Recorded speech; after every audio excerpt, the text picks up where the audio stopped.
noveno capítulo de esto que se llama Fútbol Argento, amigos y amigas. Nos encontramos en este espacio en el cual nos dedicamos a hablar de fútbol y estamos en una etapa de la temporada en el cual nos vamos a abocar principalmente a hablar sobre las selecciones, principalmente sobre nuestra selección, sobre la selección argentina, que ya tuvo actividad de cara a la Copa América, esperemos que se haga, tuvo actividad por las eliminatorias de cara al Mundial de Qatar 2022, pero antes de meternos de lleno hacia las eliminatorias, hacia la Copa América, hacia la Eurocopa también, que falta muy poquito para que comience, tenemos que cerrar con lo que fue el último partido de la Copa de la Liga Profesional, es decir, del ámbito local del fútbol argentino. Recordemos que era la final en San Juan, el día viernes se disputó y lo enfrentaba a Racing frente a Colón, el equipo de Juan Antonio Pizzi frente al equipo de Eduardo Domínguez. Recordemos que Racing tuvo finalmente, como dijimos en el episodio anterior, un buen semestre,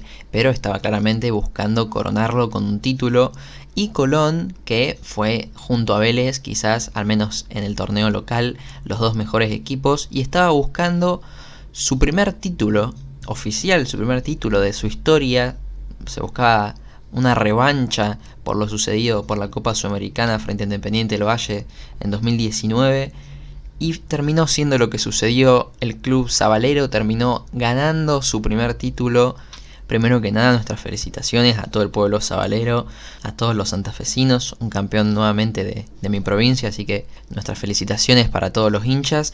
Y a su vez es un campeonato más que merecido, si bien, como dijimos en el episodio pasado, en el cual nos dedicamos a hacer un pronóstico de la final, en el cual se terminaron cumpliendo varias de las cosas que dijimos, así que si no lo escucharon y quieren ir a escucharlo, está ahí disponible el episodio número 8 de Fútbol Argento. Pero como dijimos ahí, los últimos 4 o 5 partidos de Colón en la fase de clasificación no fueron muy buenos. Al haber conseguido tantos triunfos y haber sacado una distancia tan grande, terminó clasificando y primero y sin ningún tipo de problemas. Pero la diferencia, sobre todo futbolística, que había mostrado Colón ante los otros equipos en los últimos partidos de la zona de clasificación, donde estaban divididos en 2 zonas, en los últimos partidos no lo había podido plasmar y de hecho había bajado bastante su nivel.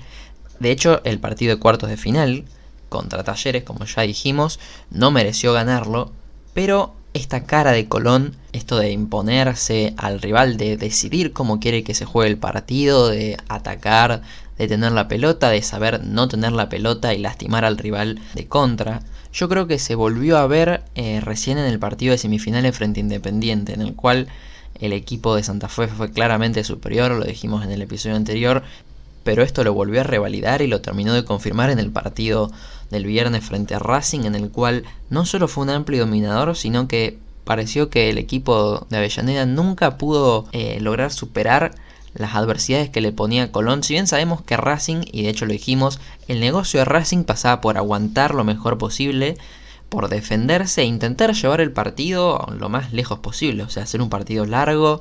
Si se podía llevar a la prórroga, llevar a la prórroga. Si se podía llevar a penales, yo creo que era quizás donde estaban más parejos. Si bien el Chila Gómez es un arquero relativamente nuevo, está dando sus primeros pasos en primera, demostró en la tanda de penales frente a Boca que tiene personalidad, que sabe a la hora de esas instancias. Y también, bueno, Colón tiene a Burián, que ya vamos a hablar más adelante porque es uno de los pilares del equipo santafesino sin lugar a dudas. Pero yo creo que Racing nunca pudo ni siquiera aspirar a esto, ya que todo el tiempo fue superado por Colón.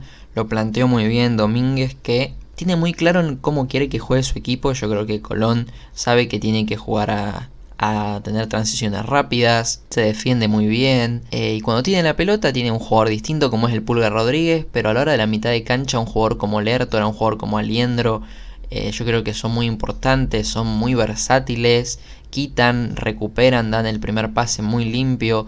Tiene jugadores desequilibrantes arriba como puede ser Castro, bueno, el Pulga ya lo hablamos. Entonces yo creo que tiene un muy buen equipo Colón, además tiene jugadores desde el banco, no sé, como Pierotti. Tuvo también algunas bajas por COVID, tuvo una baja, como dijimos, de Delgado, que no pudo jugar por suspensión por acumulación de tarjetas. Y yo creo que Colón, claramente a nivel nombres, no era superior que Racing, sino que era inferior, me atrevería a decir.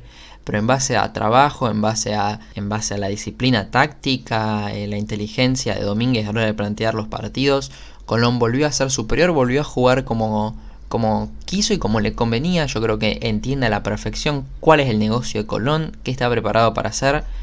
Y la verdad es que Racing ni siquiera se pudo defender bien, que era quizás el único punto rescatable que tenía, que era sólido. Entonces yo creo que a pesar de todas las virtudes que enumeramos de Colón, también las debilidades de Racing le facilitaron un poco la tarea al equipo sabalero, que de todas formas, como dijimos, fue el que más méritos hizo a lo largo de todo el torneo para llevarse el título, y no siempre suele pasar que el equipo que más méritos haga termine siendo el campeón. Quizás junto a Vélez hubiese sido la final más justa, terminó siendo Racing, que de todas formas creo que redondeó un buen semestre, pero Colón terminó siendo el justo campeón, así que nuestras felicitaciones a todo el pueblo sabalero que cosecharon su primer título, así que esto va a pasar para la historia y lo van a recordar toda su vida. Pero ahora sí, cambiamos el chip y nos metemos de lleno en las eliminatorias sudamericanas. Vamos a hablar de la selección argentina. El último episodio salió minutos antes de que comience el primer partido frente a Chile en Santiago del Estero. Sabía que iban a pasar los dos partidos, así que en este episodio vamos a hacer el análisis de ambos partidos, hablar de cada encuentro por separado, pero después hacer una apuesta común, sacar conclusiones finales y finalizar el capítulo con una previa de cara a lo que sería el debut el día lunes frente al Chile, también por la Copa América. Pero si nos tenemos que meter al primer partido frente al equipo trasandino, pero por eliminatorias, tenemos que hablar de un empate. La selección en ambos partidos empató. El primer partido en Santiago del Estero, Argentina jugaba de local frente a la selección chilena con una formación que la analizamos en la previa que hicimos en el capítulo anterior. Decíamos que quizás iba a faltar un conector porque Rodrigo de Paul y Paredes como doble 5. Temíamos lo que quizás terminó sucediendo, que es que jueguen sobre la misma línea, que no se repartan bien la mitad de cancha y no sea escalonado, sino que se la repartan horizontalmente y no jueguen en distintas alturas, sino que se lo repartan uno para la izquierda, otro para la derecha, por ende a la selección le falte profundidad.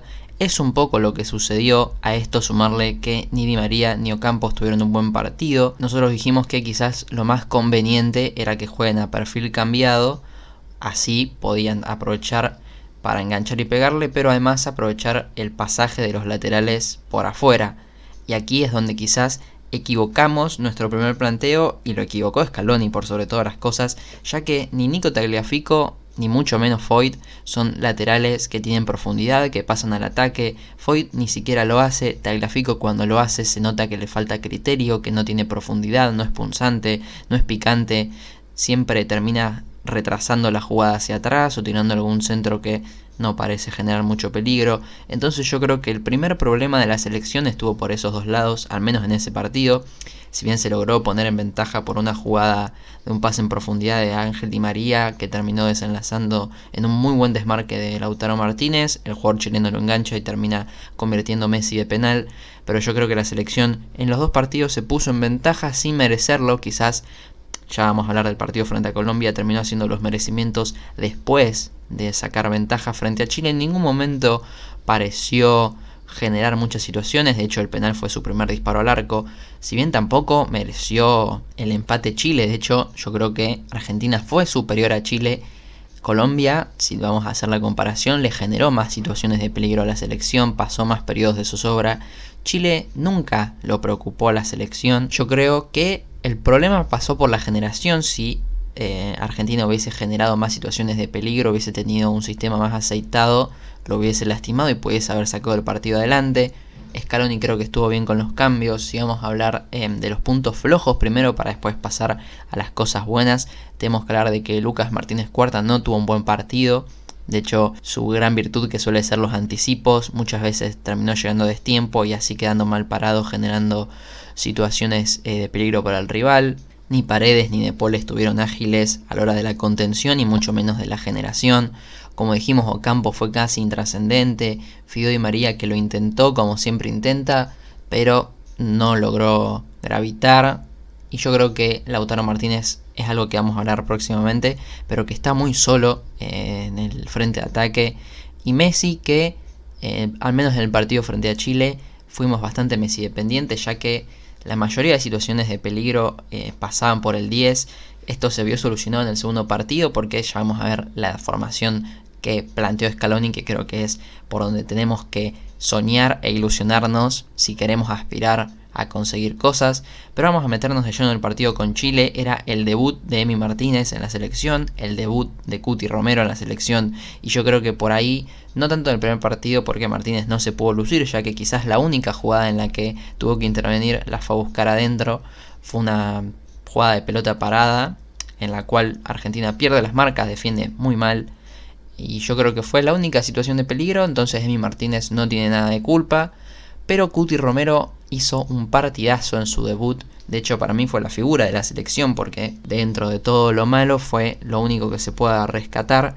Entonces yo creo que Romero, sin lugar a dudas, tuvo un debut muy bueno, y es de lo más rescatable, ya que después, si tenemos que pensar y repasar posición por posición, no hubo otro gran jugador que haya desequilibrado, más allá de, como dijimos, Messi. No hubo otro jugador así que se destaque. Al contrario, creo que tenemos más cosas para criticarles a todos los jugadores. Como dijimos, el error de Lucas Martínez Cuarta, que no tuvo un buen partido. Los laterales, que a la hora de defender quizás le otorgaban otra solidez que ni siquiera, porque yo creo que Foyt no se encuentra cómodo jugando por el lateral derecho. Tagliafico quizás sí a la hora de la defensa, pero a la hora de pasar al ataque es una opción menos, que se notó cuando ingresó el Huevo Acuña del otro partido, que es una constante opción por el sector izquierdo. En la mitad de cancha, como dijimos, ni Paredes ni De Paul estuvieron bien en la marca, y mucho menos a la hora de la distribución. Los dos extremos, tanto Campos como Di María, no jugaron un buen partido. Lautaro muy solo, y Messi, que parecía ser el único que podía generar algo, que es lo que no tiene que pasar en la selección, porque quizás lo bueno de Scaloni es que logró demostrar que no requiere siempre de Messi para ponerse en ventaja o para dominar los partidos, pero en este partido frente a Chile sí es lo que sucedió. Messi parecía ser la única esperanza. De todas formas, tuvo un buen partido Lionel, Claudio Bravo le sacó muchas pelotas. Entonces yo creo que la selección mereció ganar más desde la actitud, pero no tuvo un buen partido ni cerca. Quizás los cambios en este partido de Scaloni sí estuvieron acertados, no dudó. Si Martínez Cuarta estaba mal, lo sacó, o Campos estaba mal, lo sacó. Me pareció interesante a la hora de poner a Licha Martínez, porque creo que es algo que todos queremos verlo en la selección, ya que es de los pocos centrales zurdos que tenemos. Quizás no es muy alto, pero técnicamente es muy bueno, y además es un central zurdo que no abundan. Y Ángel Correa, que yo creo que, si bien necesitamos verlo más tiempo porque no fue el contexto en el que merecía tener su oportunidad, pero me parece importante al menos esa muestra de que lo tiene en cuenta Scaloni, y como un primer recambio en Ocampos, creo que es un premio a la gran temporada que hizo Angelito Correa. Así que esperemos que lo sigamos viendo más seguido. Y lo mismo, o sea, Scaloni no dudó en meter los cambios. Yo creo que fue inteligente a la hora de meter a Nahuel Molina y a Julián Álvarez, por ejemplo, que terminaron siendo el tándem por el sector derecho. Argentina terminó quizás teniendo más profundidad, aunque sea, sabemos que ni Nahuel Molina ni Julián Álvarez van a ser las manijas de la selección, ni lo deben ser, ya que son jugadores en formación, son promesas, a futuro lo serán quizás, pero no son los que deben ponerse el equipo al hombro.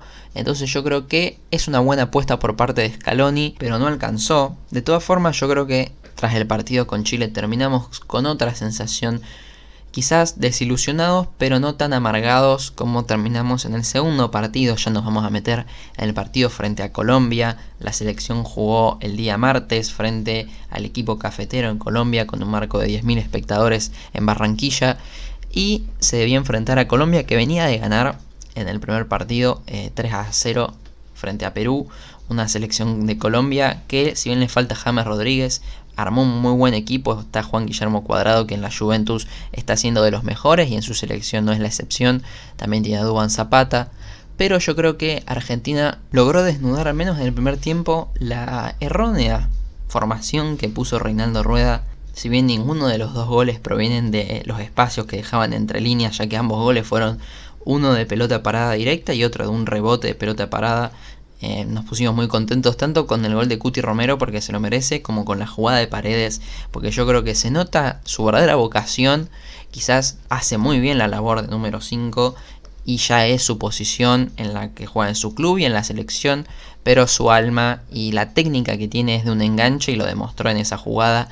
Así que todos nos ilusionamos antes de los 10 minutos ir ganando 2-0, y después, durante el transcurso del primer tiempo, parecía que se podía ampliar la diferencia, primero por los espacios que dejaba Colombia había mucha diferencia entre la última línea y entre los volantes. Había una gran diferencia en los espacios y la selección lo estaba sabiendo encontrar en lo que yo creo que es la clave de la selección, que es la formación 4-3-3, donde solo Paredes es el único volante posicional, el único número 5 fijo, y que los dos volantes que jueguen por delante de Paredes tengan una vocación más ofensiva.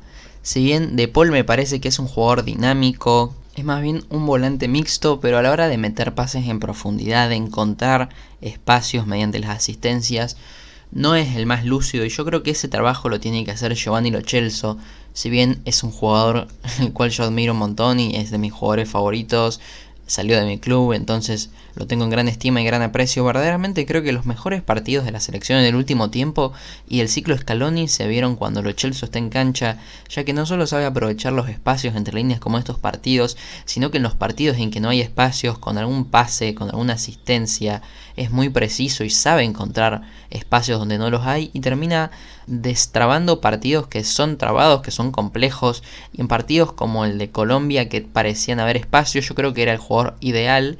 De hecho lo demostró, hubo una jugada en que terminó asistiendo muy bien a Lautaro Martínez, con una jugada que tapó el arquero y después Nico González no pudo terminar definiendo.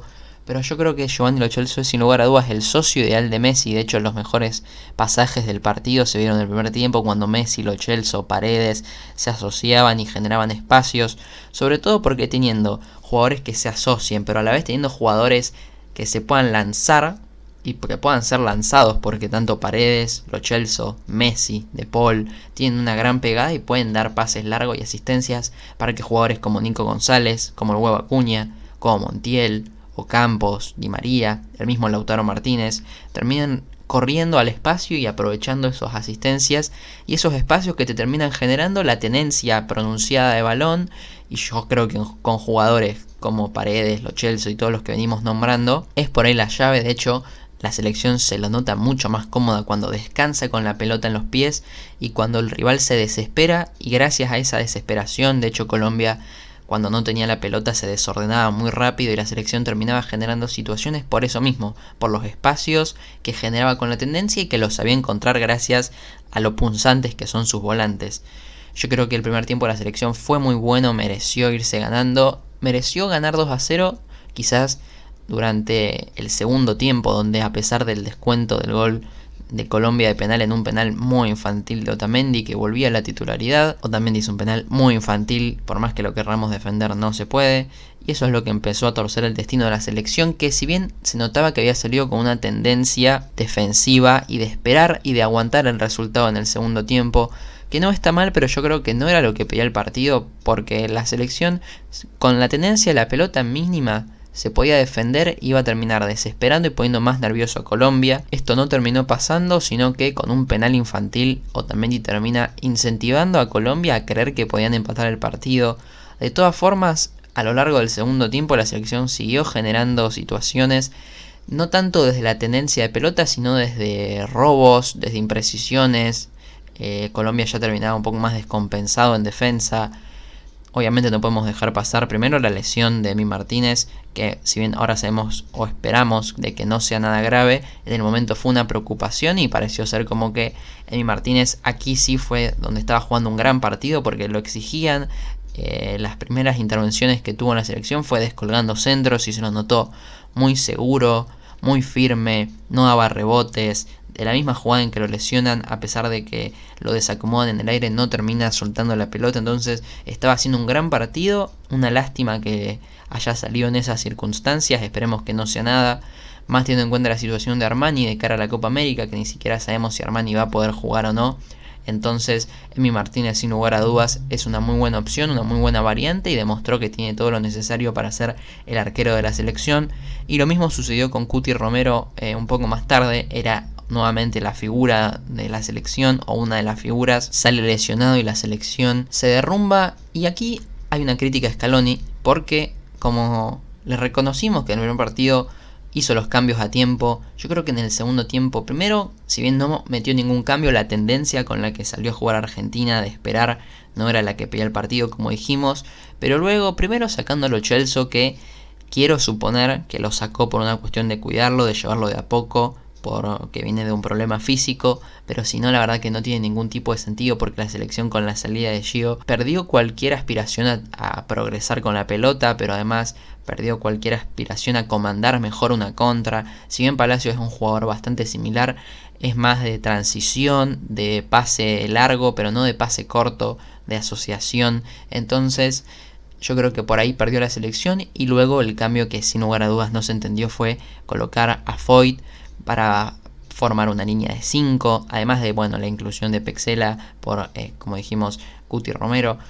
Pero yo creo que eso de jugar con línea de 5, con Foyth como stopper, con Otamendi, no poner a Licha Martínez y peor aún no llevar a Martínez Cuarta al banco, que si bien tuvo un mal primer tiempo frente a Chile, demostró que le sobra para estar en la selección, que es muy firme, que es bueno con la pelota, que va muy bien de arriba. Entonces yo creo que fue inentendible que no lo lleve ni siquiera al banco.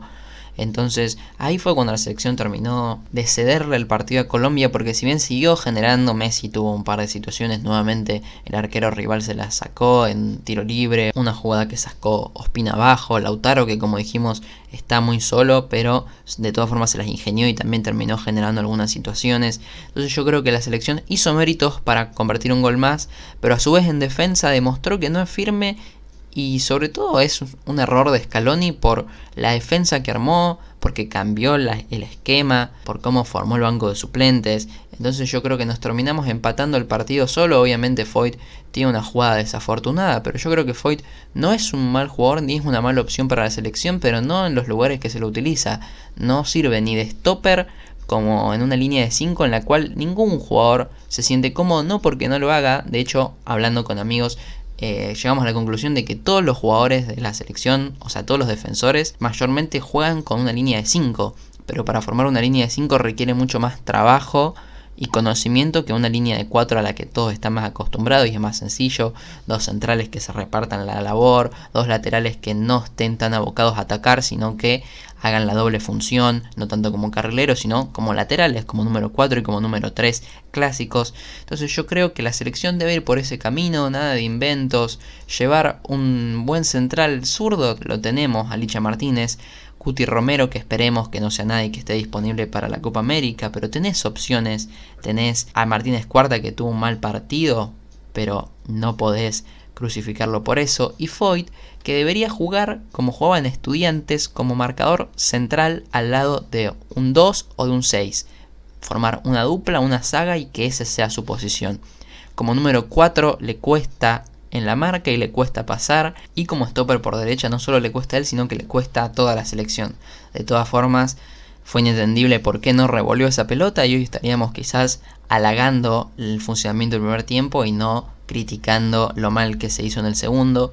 Son situaciones desafortunadas. Yo creo que el momento para equivocarse, si bien una eliminatorias es difícil y no se puede regalar nada, era el momento para equivocarse y no en el transcurso de la Copa América, porque yo creo que en una competencia así casi no hay revancha, casi no hay posibilidad de retorno.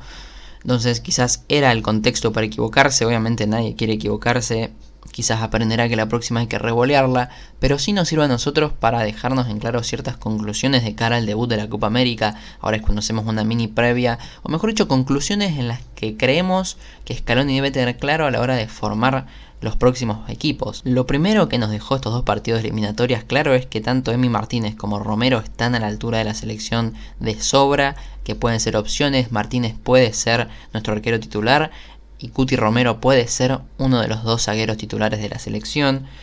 Como veníamos hablando, otra cosa que nos dejó claro es que Foyth no es 4 y que quizás no esté para ser titular en la selección, al menos por ahora, porque recién está retomando la titularidad después de mucho tiempo de inactividad en el Tottenham. Quizás en el Villarreal está retomando de a poco más continuidad, pero sabemos que no es 4 y quizás no esté del nivel actual para ser titular en la selección, teniendo opciones como Romero, como Martínez Cuarta, Otamendi, que tuvo un error infantil y suele tenerlos, pero me parece un zaguero bastante sólido. Pexela, que también es una buena opción, si bien no está teniendo tanta continuidad en su club. Entonces yo creo que hay opciones, zagueros centrales a la selección no le falta, pero hay que ser inteligente a la hora de conformar la dupla, y yo creo que quedó claro también el esquema que debe usar la selección. Da igual si sea 4-3-3, 4-4-2, 4-3-1-2, yo creo que la selección debe jugar con 4 abajo, debe jugar con Paredes como 5 y con 2 volantes por delante. En mi opinión, uno de ellos sí o sí debe ser Giovanni Lo Celso, y yo creo que con De Paul se pueden complementar bien, porque si pones a 2 volantes más ofensivos como puede ser Lo Celso y Palacios, quizás a la hora de la recuperación le cueste más a la selección, pero con Lo Celso, que si bien sabe recuperar porque en el Tottenham juega más de doble 5 que otra cosa, o de interior, que sería el puesto que estaría usando ahora en la selección, De Paul le puede colaborar mucho en eso. Hay opciones también por ese lado, está Palacios, tenés al Papu Gómez en el equipo. Entonces yo creo que la clave es jugar con 3 en el medio, con 4 atrás, y adelante quizás es donde sí tengo más dudas, porque si formamos con 2 laterales que pasen, como puede ser el caso del Huevo Acuña y de Montiel, quizás sería interesante, en vez de sumarle un extremo, como se sumó Nico González en el partido del otro día, que no terminó trascendiendo en el partido porque nunca se terminó encontrando cómodo ni encontrando una posición en la que pueda desenvolverse. Quizás sería interesante plantear el ingreso de otro centrodelantero como puede ser el Kun Agüero, para que no esté tan solo Lautaro, para sumarle una preocupación a los defensores, para darle más espacios a Messi. Entonces yo creo que quizás con laterales ofensivos sería interesante la inclusión de otro centrodelantero. Teniendo el Kun Agüero en el banco, parece que ni siquiera hace falta preguntar quién podría ingresar. Y si se forma con laterales, al menos uno más defensivo, en el caso, no sé, de que juegue Tagliafico en lugar de Acuña, quizás sí tiene sentido de que por ese sector juegue o Di María, o Campos, o Nico González. Pero yo creo que por ahí está la clave de la selección. Si jugamos con laterales ofensivos o que puedan pasar al ataque, quizás sumar un centro delantero que se asocie con Lautaro y que los volantes tengan la responsabilidad de llevarle la pelota, de alcanzársela, pero no sumarle una responsabilidad de que tengan que pisar constantemente el área. Si bien siempre está bueno que los volantes hagan eso, no es una tarea que debe ser una obligación, y yo creo que con la inclusión de otro centro delantero sería positivo. Entonces yo creo que plantel hay, actitud hay, se nota que el equipo de la selección es muy unido, es algo que se nota que es un grupo bueno, pero quizás desde lo futbolístico no termina de plasmar en la cancha. No creemos que por falta de condiciones por parte de los jugadores, sino por decisiones mal tomadas por parte del cuerpo técnico, o por parte del director técnico a la hora de hacer los cambios, de formar los equipos. Yo creo que si seguimos más o menos las líneas que enumeramos recientemente en este podcast, puede llegarse, no sé si ilusionar con un campeonato, pero con hacer un papel digno, que yo creo que es lo que el hincha quiere ver. La selección no juega bien, no tiene una idea de juego.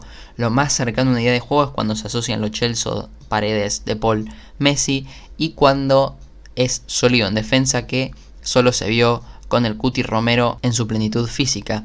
Veremos qué sucede. Está la Copa América a la vuelta de la esquina, también está la Eurocopa que comienza el día de mañana, si esto lo están escuchando el día que sale. La Copa América comienza el día domingo, si es que se juega. En estos tiempos de incertidumbre hay que hablar así. Así que esto fue todo por hoy, esto fue todo este capítulo de este extensivo análisis a la selección. Esperemos que podamos continuar haciéndolo por bastante tiempo, porque eso indicaría que la selección avanza en la Copa América. Así que esto fue todo por mi parte. Mi nombre es Nicolás Juliano y los espero en el próximo capítulo de esto que se llama Fútbol Argento Podcast.